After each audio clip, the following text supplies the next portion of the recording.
Welcome, everybody, to the new segment here, Better on Draft. My name is Ken. This is the March 18th. We've been off for 2 weeks. It was great. I went to Denver and didn't drink beer.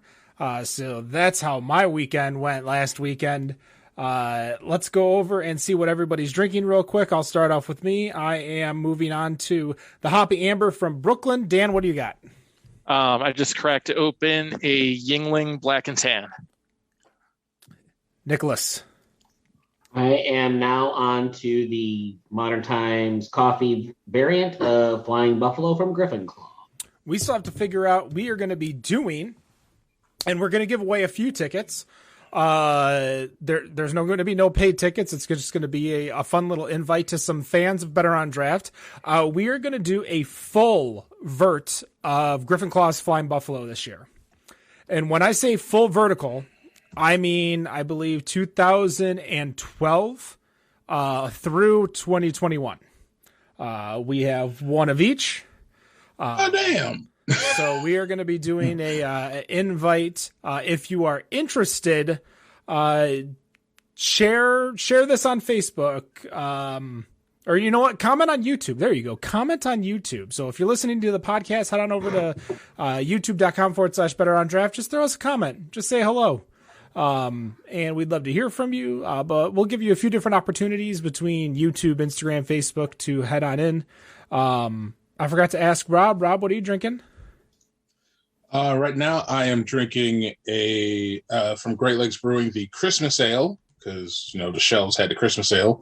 And then I have a good old intro beer that's sitting in this glass right now. Well, as always, we do need a new jingle here. But I know. As always, with segment 2, here is Robert with the beer news.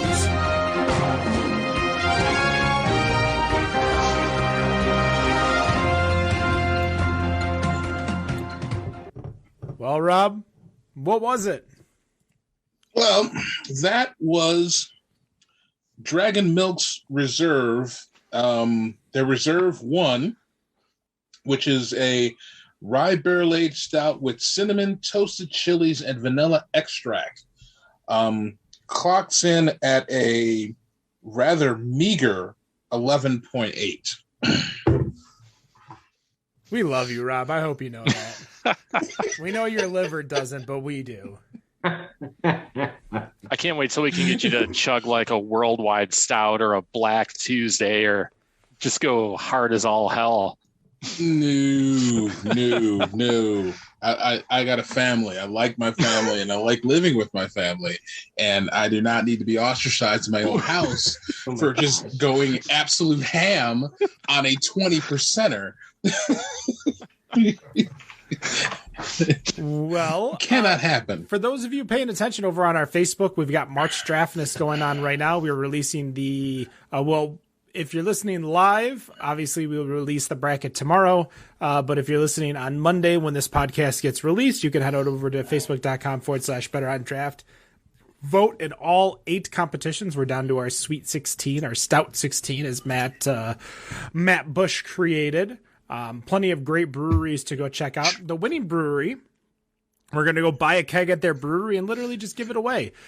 So you control all of that. So head on over to Facebook and vote. But I want to start with my, not news article, but discussion, because I'm curious what you guys do if you have a tradition that revolves around some type of event that goes on throughout the year or every other year, or like the Olympics every 4 years. But is there an event like a lot of people do where they take time off, they go to bars, they hang out for 14 hours at a B-dubs? What is it that you do that revolves around, making it a priority to grab beers, grab friends, grab food, and go? So, for instance, for me, I am, as many people know and who have been listening to the show for 6.5 years now, a huge wrestling fan. So for me, getting beers and getting ready for the upcoming WrestleMania, And now that it's 2 days, I don't need to drink for 10 hours straight on one day. I can split it between 2 days. But that is what I love to do. I love it, inviting people over. It's been rough for the past few years because, COVID. But before COVID, I would, Nick has housed me a few times to head on over there to his place to drink. I've had people over, but that is what I like. The one event that I don't want to miss, that I always make sure I have good beers for, and good company. But what about you guys? What is an event or a holiday where, you make sure you bring out the good beers, you find the good friends, maybe you actually buy the good, the good food instead of ordering wings from B-Dubs or, mozzarella sticks from Kroger. Hell's wrong with wings from Big Dubs? Yeah, I was going to say, wait a minute. I mean, there's so It depends on which B-Dubs you go to. Small. It really depends on which one you go to, because there's some that are good, and there's ones that are just like, why in the world are you still open? The B-Dubs and there's one of those where I used to live. So. The one that's in downtown Detroit in Greektown. There was literally no good day that I had getting wings from there. Either the things were drenched in sauce to where it was like, can I get a little bit of chicken with my sauce? And then the other times there was literally no sauce, and it's almost like I ordered garlic parm. It's not a dry rub. Where's my sauce? There was no good middle. It was either one or the other, extreme or extreme. But it's also just so pricey. Like, there's plenty of other stores that sell wings for cheap, pre-COVID prices too. Oh yeah. I mean, there's not too many. I guess for myself personally, I really don't have too many events. It's usually where it's something where, a friend of mine is just kind of reaching out and say, hey, getting ready to watch, Sweet 16, that you want to hang out and just like, have some good beers and, have some decent bourbon. Like, okay, sure. Are you talking basketball or the MTV show? I'm talking. Oh, Jesus. MTV Wait a minute. show. Yikes. Wow. I would have never even thought Is that what y'all do, Rob? Is that what you're watching? TV. There are a lot of friends Teen Mom who love basketball. reality TV. They'll watch Survivor or they'll watch Big Brother or something. And I was about to say, wife and I, we watch Big Brother, so and the cooking reality shows.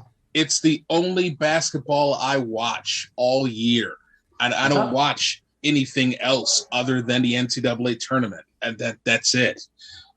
So yeah, that's about it. I mean, if the other events would be like Christmas, where we have the family Christmas dinner, and I'm usually the one who is bringing out the beers because most of my family is not into craft beer all that much, so I'm usually one who is just like bringing out the big beers and just like having them kind of have their own little taster of just running through beers. And of course, I have a cousin of mine who I've basically been challenged to give her a beer that she could enjoy. So every year when we get together for Christmas, I try to find that beer that she can enjoy. And I will gladly say that 4 years running, I have lost. So I keep trying, and I hope that I'm going to find a beer that she's going to like. But pretty much every time has been a sip, a shake of the head, a no, and then handing the bottle back. So that's pretty much what I have. I'm surprised it's not, for you, maybe a Monday night Pittsburgh game, or if Pittsburgh plays the Lions, since obviously the locals here will pay attention to the game, that wouldn't be one of the... Well, I mean, the thing is with Pittsburgh, with the Steelers and the Lions, they only play each other basically every 4 years.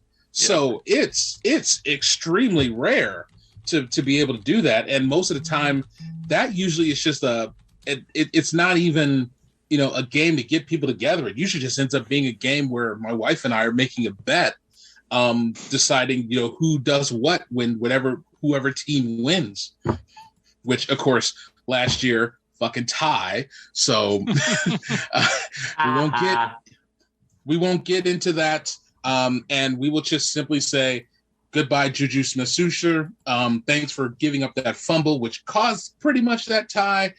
Enjoy being with the chefs. And, I hope you do well. Dan or Nick?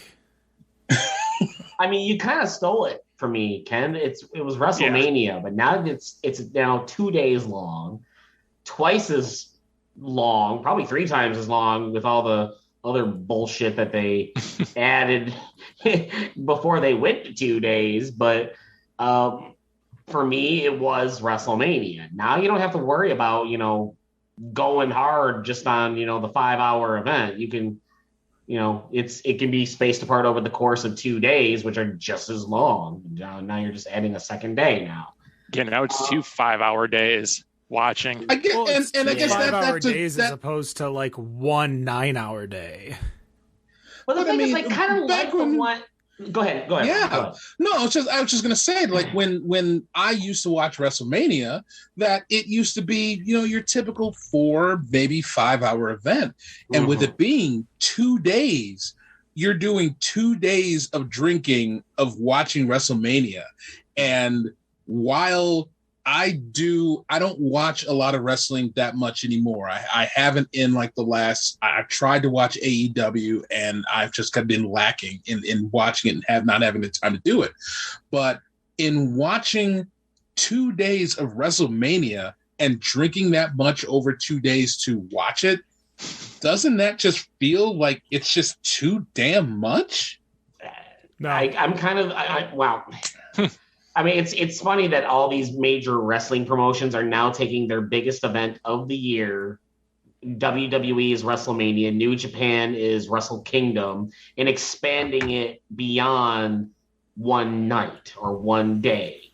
Well, it's because you can sell twice as many tickets. I know, I get that. I get that. But it's a wrestling event. It's not the fucking auto show. What the hell's the auto? Jesus. I feel like, for me, like I said, it used to be WrestleMania, but for me, I just don't have that event that I am just like dying to see anymore. When I was younger and the Olympics weren't on the east side of the Eastern Hemisphere, where it's a 13-hour time difference, then that was a big deal for me. Now, maybe in 2028, when they come back to Los Angeles, maybe I'm going to be geeked up about it because it's coming back to the United States. But I don't have that event that I care for anymore that much to where I'm going to get the good chicken. I'm going to get all of the good that I'm going to get all of my hamburger meat ready to go from the night before, pre-pattied and everything, and get it all seasoned and throw it on the barbecue grill. I just don't have that event anymore. I mean, don't get me wrong. There's a lot of sporting events that I follow, obviously, with the walking billboard that I have on my shirt right now. Formula One starts this weekend.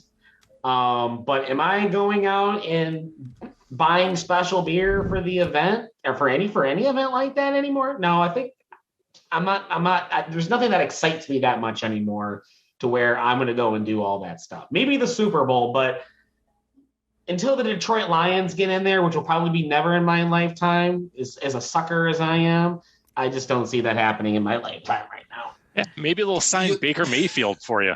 Baker Mayfield. Give you a new hope. I think they just finalized the bonus for Jared Goff, so I think the Lions are stuck with Goff here. In other news, Josh Johnson just signed with his 14th team. Hey. You lost me at get the good chicken. Get the good chicken.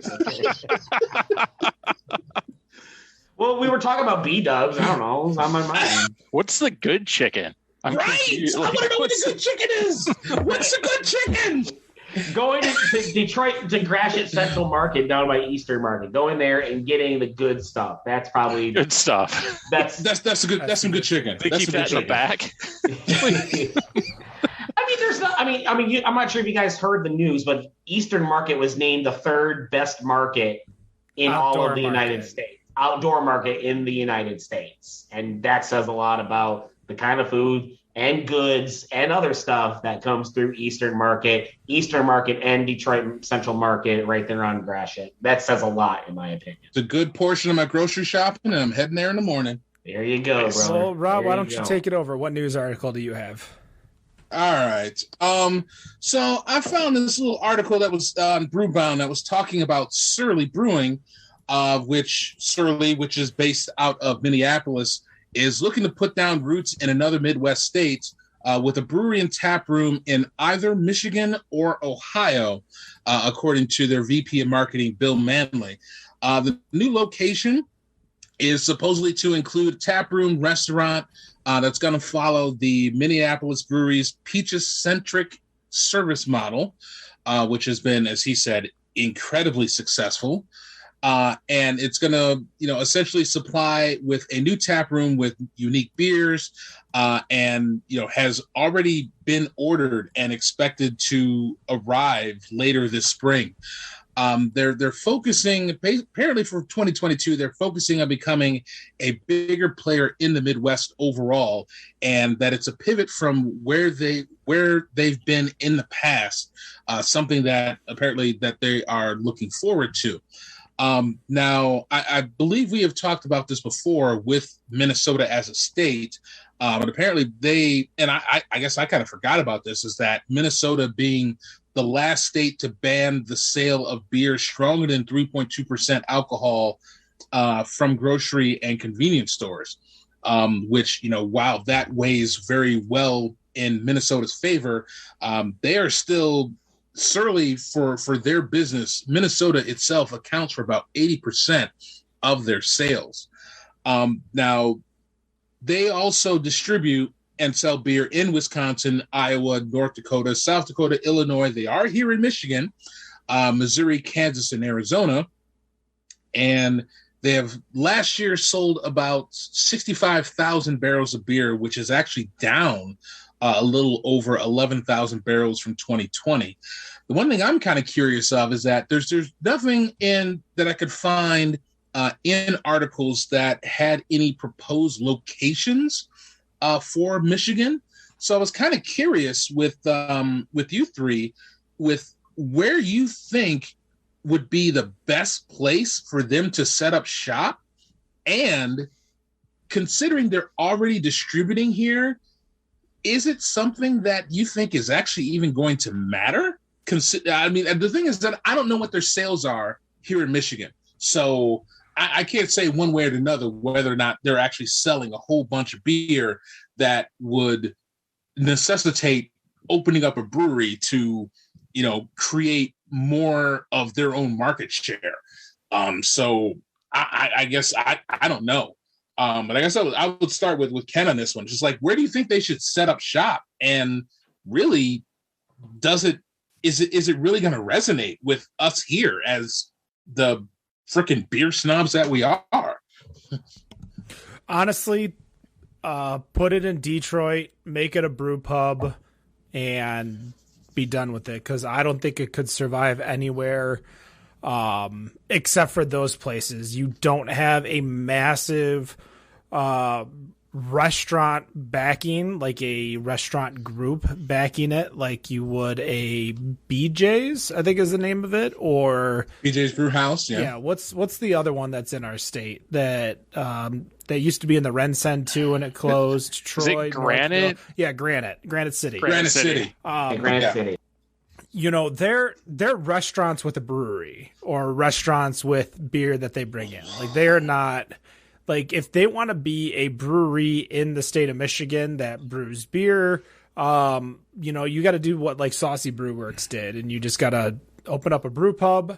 Don't do any distro out of it. Just do brew pub only, brew pub officials, because you could share your recipes, so they could brew Saucy Brewworks, Surly beer there, but just bring in their recipes, make Detroit standard stuff, put it in, Midtown or down, Foxtown or Eastern Market area, and just deal with that. I think that's the only way they could do it here in Michigan, in my unprofessional opinion.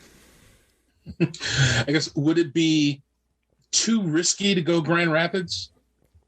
For sure. For sure.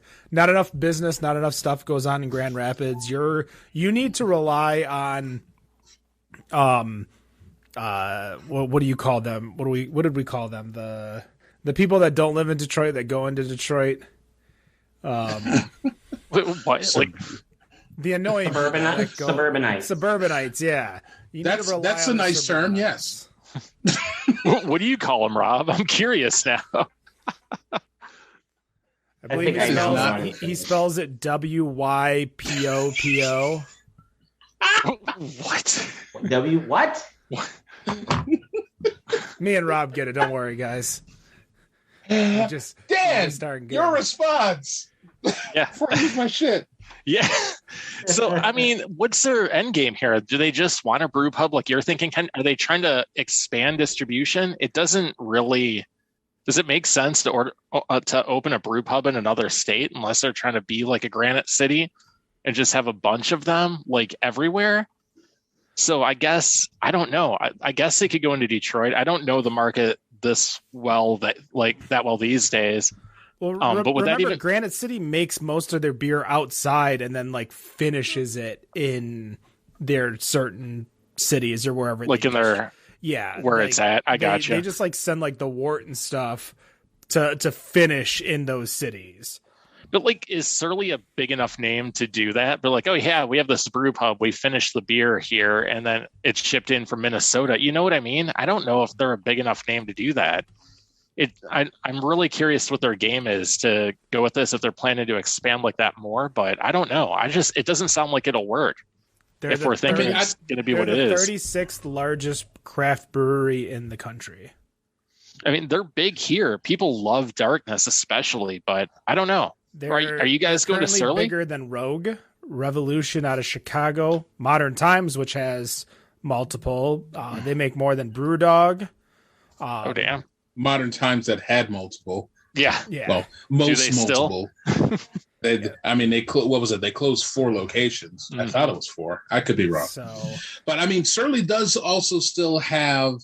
I think they still have a little bit of the stigma that they had from last year with the unionizing situation that happened, where one of their brew pub locations had to close because their workers were like kind of fed up and were like, we want fair pay, and kind of shut the place down, which then turned into, I guess, coincidentally, the workers then getting laid off. And I think there's still a little bit that's going on between that, whether kind of a they said, we said thing going on where it's like, well, we're not getting fair pay, so we're going on strike, but we don't have the clientele because it's COVID, so we have to shut down. And like, it was like this weird kind of convenience that was going on that, there was this area where people were thinking, well, I mean, hell, do they take care of their employees? Maybe they do, maybe they don't. But, here we are with trying to open up a new location, and yeah, who knows where they're going to put it. But I guess it'd be interesting. I don't think that affects anything that they're doing or want to do.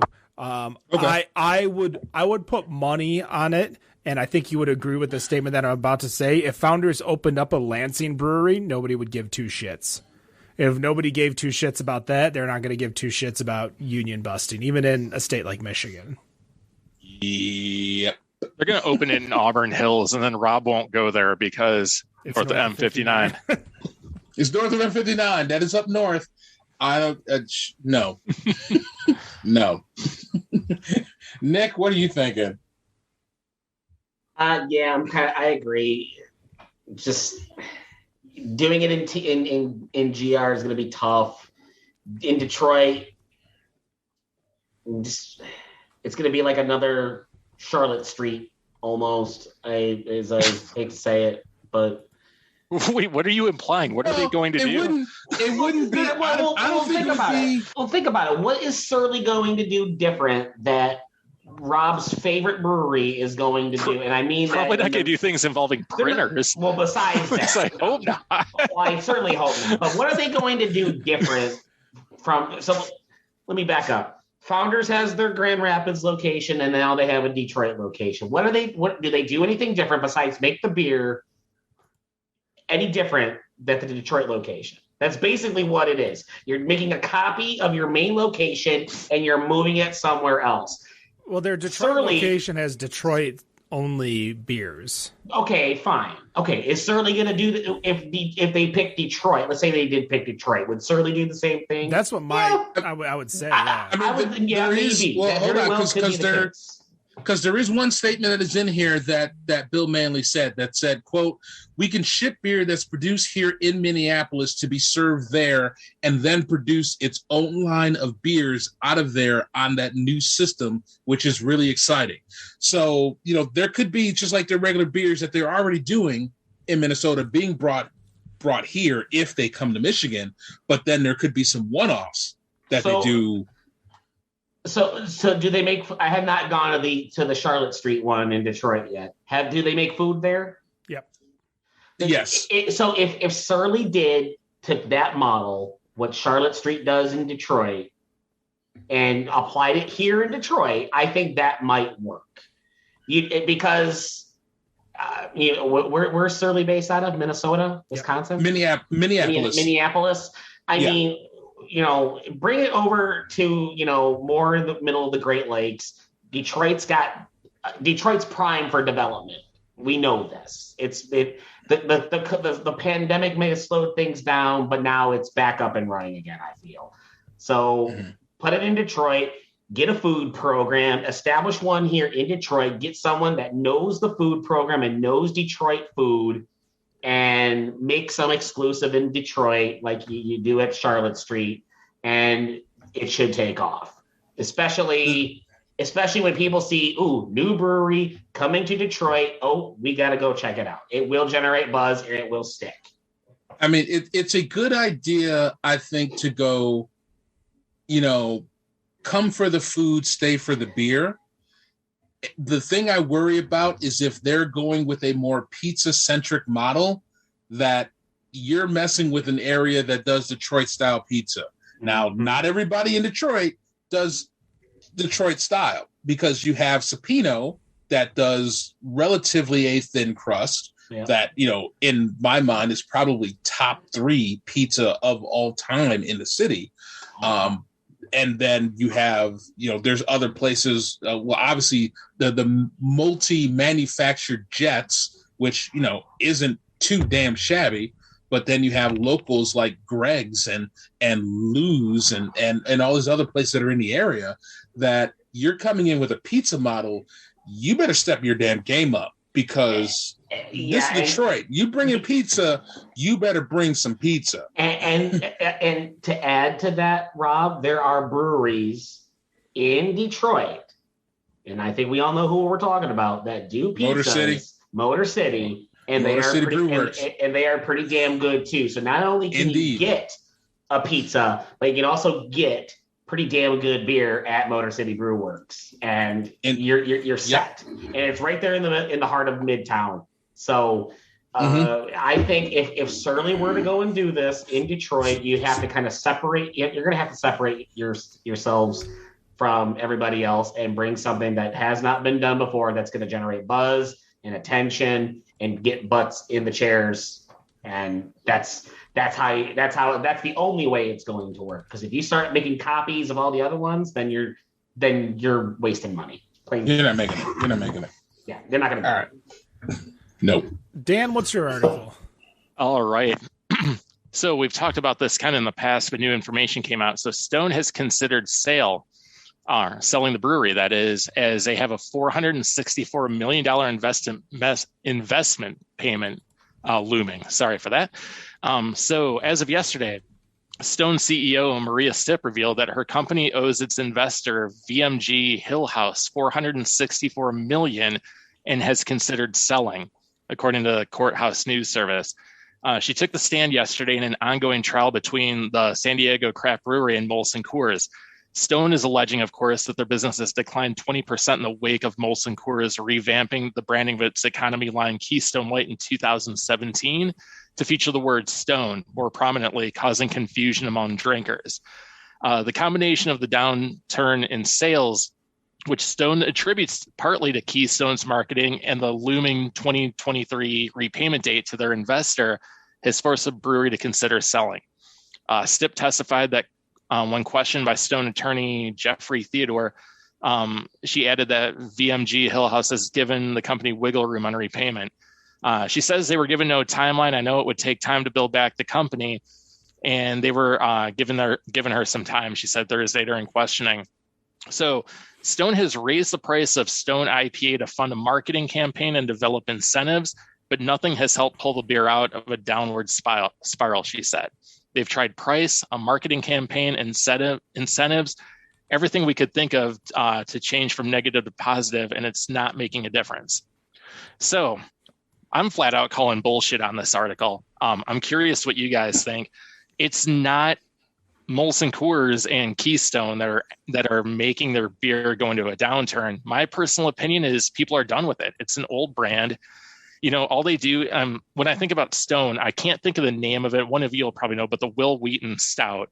Wood Stout. Yeah, Wood Stout. Thank you. Wood Stout. I'll pick that up. But what's the last Stone beer any of you have bought outside of something like that? I think it's more people are just over their brand and there's much better options. And that's the reason they're going down. It's not Keystone. Of all beers, you're going to say Keystone is killing your IPA. I don't buy it. I don't buy that either. So to answer, Dan, the question about what was the last thing I bought before, like outside of Woot Stout, it was that Jokavesa. Me too. Jokavesa, yes. Yeah, Jokavesa was the last one I bought. When I bought it, we were still in studio. Yeah. That's how, and I think we were in the Ferndale studio. That was when the last time I bought a Stone beer that was not Woot Stout. Now I still have a bottle of Woot Stout because let's face it, Woot Stout is it's pretty damn. It's good. A damn good beer. It's a damn good beer. Mm-hmm. But I'm looking at our. We track everything. We actually track everything. Are you fact checking me, Ken? I am. So the last. Are you doing disinformation, Ken? The last Stone Brewing that we had on the show was episode 209. Which was in the Royal Oak studio, February 28th. There's a picture of me posing, but it looks like it might have been the Brooks episode for that one. Prior to that was episode 206 and then 119. That is a Ferndale episode. No, 119. No, we were only on like episode 25 when we moved to Royal Oak, Nick. Are you serious? Yeah. We were in Royal Oak for that long? Yeah, we were only in Ferndale for 5 months. Holy crap. Yeah. I'm old. Not as old as Rob and Dan, but... Yep. But no, I to say that a beer like Keystone Light is killing your IPA... Get the fuck out of here. That ain't true. Killing your IPA at an amount of 174 million. But there's no way. No way in hell. That's Keystone. No one is thinking that. When someone sees Stone at any other bottles, no one thinks that's Keystone. Well, during opening arguments, Molson Coors' lawyer talked about the average wage of a Keystone drinker, as well as said like over 50% of people who drink Keystone don't have a job. Wow. Damn. I guess if you're a high-priced lawyer, you can do basically whatever the fuck. You can basically say whatever the fuck you want. Well, I mean, it's truly drawing a line of there is no nobody's buying a Stone thinking it's Keystone. Like nobody's like, oh my god, I just got a Stone IPA for 99 cents in a 24-ounce can. This is awesome. Not at all. and when people see, I think there's branding behind it too. It's how you put it on your cans, how you put it on your bottles. They got pretty distinct packaging. Between the two, you can't confuse Stone Brewing versus Keystone. You can't confuse the two. And so they separate themselves very distinctively. So to even try to make the argument that they confuse each other, someone that's confused between the two, that's a bullshit excuse too. I don't believe that for a second. If that actually came up in deposition or in deliberations or arguments in court, I don't believe that for a second either. If it did come up, so. I don't know if we had Stone on our calendar upcoming. As we're talking shit. I mean, my thing is that, them raising the price of their flagship Stone IPA, I'm kind of like, how about you get rid of the other 37 IPAs that you put on the shelves and just focus on the one that you have? Rob, they literally spit them out every freaking week. Drinks by this date. They put out a lot of IPAs, and it is kind of like what you said about the packaging and especially the pricing. It's a craft beer. If you see a can of Keystone sitting on a shelf for 99 cents and you think that that's actually coming from Stone Brewing, I'm going to think that you don't drink a whole lot of craft beer, because most craft beer drinkers, I believe, understand that craft beer comes at a price. Yeah. And you're not walking out of it, even if it's something that is past. And I guess that's the other thing. If it's 99 cents and it's from Stone Brewing, you're looking for a date on that bottle, because you're thinking, okay, if this is coming from Stone, this bottle must have been sitting here for the last 3 years, and they're really trying to push this shit off the shelf. Other than that, if you're looking at a price and you're looking at a can, as most craft beer drinkers, they're going to look at that and say, this isn't from Stone Brewing, because there's no way in hell I'm about to walk out of here with something from Stone Brewing for $1. I mean, back in my day, I used to go see a movie for that $1. like what? I was at the cheap show. That was the cheap show. So I mean, I don't know. It just kind of feels. I don't see how Keystone is doing that much damage to them. But if they feel like it's doing that much damage to them, then I'm kind of like, why not sell? If you think that they're doing that much damage, and VMG Hill House is getting ready to sit here and offer $464 million to buy the brewery, I mean, I kind of feel like you might as well take it before you start to lose more value than you already have. Yeah, I agree with you. They might as well sell at this point. Why not take it? And I mean, I guess the thing is that if you take it, then the lawsuit then becomes moot. And I feel like with going into the lawsuit, that a lot of lawsuits that happened with the craft beer industry, that craft brewers and craft brewery owners are very, very in sync with wanting to have integrity of their name. And it's just been one of the big selling points of Stone and how they want to protect their name. And I don't think they will sell, because I think they still want to go through this lawsuit, and they want to play this lawsuit out to the end. If they come out on top, then hell, they might get some settlement money out of it, and it might make their value even more. Hell, if they lose, then shit. I mean, they might go further in debt, may go bankrupt, and may not be able to pay this debt that they have. I mean, it's a hell of a risk. Yeah, I think they just need to find someone to save them.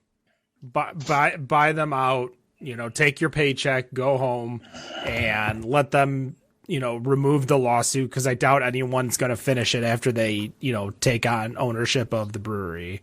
Just because there's no reason to. Great spot for Diageo, great spot for Constellation, great spot for Lion. Like, plenty of breweries can be out there and buy it. And especially since they're, West Coast California, like, easily a Japanese investor could come in and take over. So we got one more article to go over. Nicholas. So we got two events going on in the month of March. We have March Madness, and then we have March Draftness. Let me ask you guys a question. because you guys now know I always pull the weird, funny articles when we do the news segment. Do you guys like lollipops, suckers, dum-dums? Do you guys like those, or do your kids like them? What? I'm a Dum fan. Okay, like my kids, they don't exist. Or do you? Well, we'll just assume that we all like going to the doctor's office, get a sucker after your like yearly checkup or whatever. You got it, Nick. That's my favorite part of the. So anyway, Coors Light, in celebration of March Madness, is selling lollipops made with Coors Light in celebration of March Madness. You can get yourself a 6-pack of what they call Chalollipops, which are basically lollipops with Coors Light. They're not made with alcohol, but they taste like Coors Light for $3.17, and you can have them mailed to you to your home just in time before we start getting into the Sweet 16 and all of that.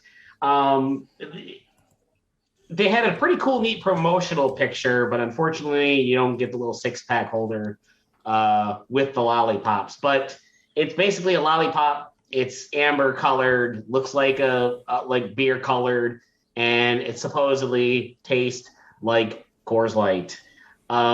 Marketing campaign genius idea? Maybe, because if you were to try and buy them right now, they're actually sold out. All right, I'm going to say this real quick, and then I will come back. But I will just simply say, as someone who allegedly has been born since the 1800s, the last thing that I want after a prostate exam is a fucking Coors Light lollipop. I don't know. I'd be down for a nice, like, chilled glass Coors Light from, like, Twin Peaks, where the beer is the coldest beer ever. Oh, it's like 30 degrees or whatever they advertise. Like, oh, yeah, let's go. Give me my Boomba. But you know who's buying these suckers? Suckers? It's kids, yeah, or lollipops. Or suckers, yeah. It's the kids who are trying to look cool. Like, oh, look, I've got something that tastes like beer. Like, who the hell wants to suck on that? Well, like, apparently, I'm guessing enough people did because they're freaking sold out on the Coors Light web shop site right now. Trailer parks everywhere are getting shipments. Whoa. We're talking Coors Light, not Keystone. Nah, not Keystone. Yeah, all right. Yeah, you're right. Fair enough. Yeah, what percentage of people drink Keystone that don't have no. I shouldn't be doing that. It's a crazy world right now. But anyway, this is probably the very first time I've seen beer used in a candy marketing, packaging type of way. We've seen beer with soap. We've seen beer with shampoo, body wash, even food and sweets and things like that. Ken's most favorite thing, even though I'm being facetious because he hates sweets. But never in candy. Do you think that this is a new trend, or is this just a big cash grab that Molson Coors is looking to cash in on? Because clearly they're doing it. Yeah, they cashed in on pretty well. Oh, cash grab for sure. Cash grab. I mean, we have beer slushies, but going to beer sickles of sorts, no, that's just not the thing. Absolutely not. In any way, shape, or form. And the thing is, I'm thinking about, of course, the higher ABV beers. I'm thinking about the Dragon Milks, the No Rules, pretty much almost anything from Bottle Logic, and thinking about anything of that nature where it is 11% or higher being put in the form of a popsicle. And I'm just like, no. It's just no. Why?